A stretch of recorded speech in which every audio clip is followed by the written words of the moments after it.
ये कहानी दो ऐसे दोस्तों की है जो एक दूसरे के लिए जान भी दे सकते थे। यश और विकास, इन दोनों की दोस्ती इतनी गहरी थी कि हर काम साथ में करते थे। साथ स्कूल जाने से लेकर साथ में गेम खेलने तक इनकी दोस्ती के चर्चे हमारे पूरे स्कूल में थे और कोई चांस ही नहीं था कि इनके दोस्ती के बीच कभी दरार आए। वो दोनों घर जाते ही अक्सर फ्री फायर खेलते रहते थे और एक दिन ऐसे ही गेम खेलते खेलते यश विकास से कहता है, क्यों ना हम मिलकर एक यूट्यूब चैनल खोलें। और उन्होंने एक यूट्यूब चैनल खोल लिया जिस पर वो फ्री फायर की वीडियोस डालते थे। उनके वीडियोस में गेम प्ले विकास का होता था और वॉइस ओवर यश करता था। देखते ही देखते उनका चैनल रॉकेट की तरह उड़ने लगा और एक महीने के अंदर उनका चैनल भी मोनेटाइज हो गया। दोनों बहुत खुश थे, लेकिन फिर कुछ ऐसा हुआ जिससे उनकी दोस्ती में दरार आनी शुरू हो गई। यश और विकास, अब इन दोनों के चैनल पर 50,000 सब्सक्राइबर कंप्लीट हो चुके थे और दोनों बहुत खुश थे। और देखते ही देखते वो दोनों का चैनल पूरे स्कूल वालों को पता चल गया था और सब उन्हें पहचानने लगे थे। लेकिन स्कूल में सबसे ज्यादा popularity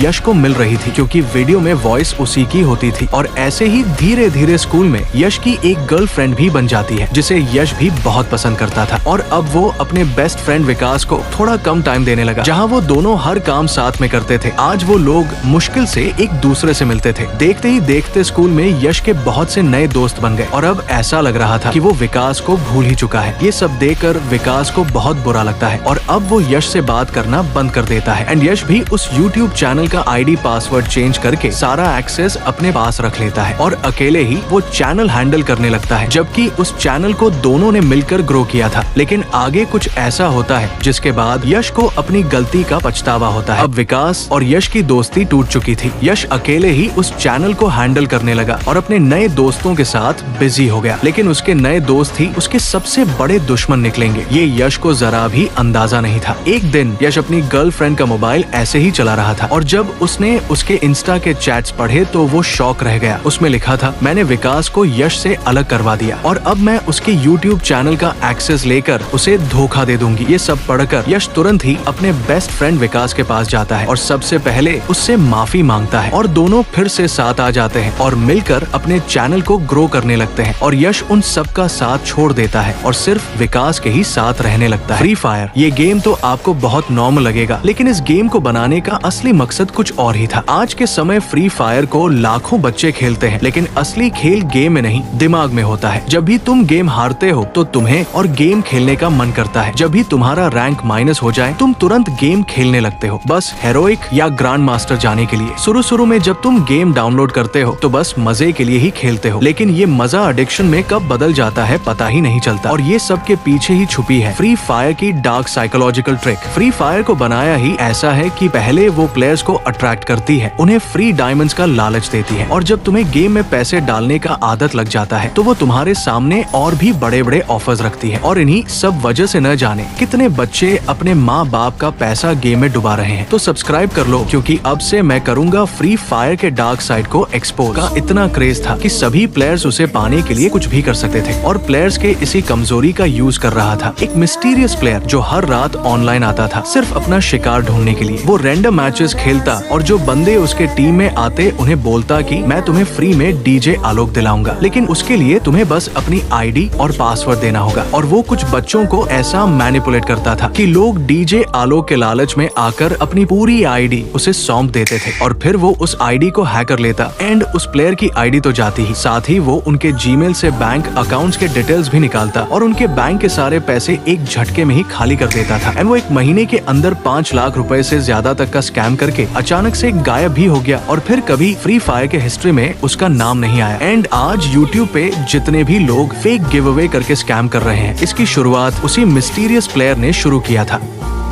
The truth behind Raj's millions of diamond top-ups was carding. Carding is an illegal practice where you top up your game using other people's credit card details. Raj would often grab 2 or 3 people from our guild and use their phones to card, allowing them to top up their IDs with a large amount of diamonds.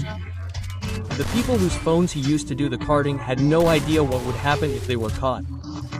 One day, Raj used a boy's phone to card 1 lakh rupees, and this time, he was caught. The police also became involved, and the boy was so scared that he hanged himself under pressure. From that day on, Raj suddenly disappeared. His ID hasn't appeared online since. But many people still claim that Raj is still in the game and trying to pull off a new scam.